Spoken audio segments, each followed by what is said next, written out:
जुलमी मुघल शासक अशी ओळख असलेल्या औरंगजेबाचा मृत्यू 3 मार्च 1707 साली नगरच्या भिंगार किल्ल्यात झाला. आपल्याला खुलताबादला दफन करावं अशी औरंगजेबाची इच्छा होती. त्यानुसार त्याचा मुलगा आजमशाह यानं खुलताबादमध्ये त्याची कबर बांधली.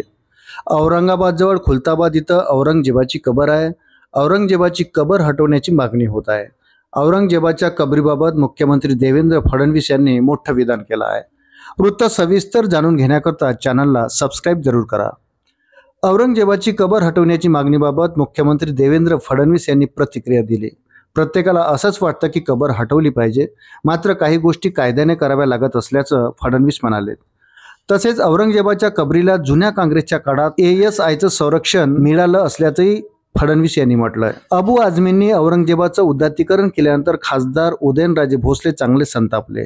त्यांनी औरंगजेबाची कबर ठेवण्याची काय गरज असा सवाल उपस्थित करत औरंगजेबाची कबर उखडून टाका असं विधान केलंय.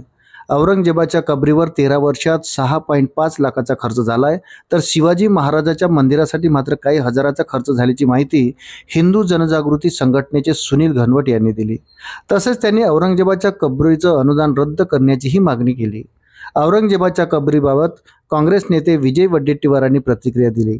औरंगजेबाच्या कबरीबाबत सरकारने योग्य तो निर्णय घ्यावा असं वडेट्टीवारांनी म्हटलंय.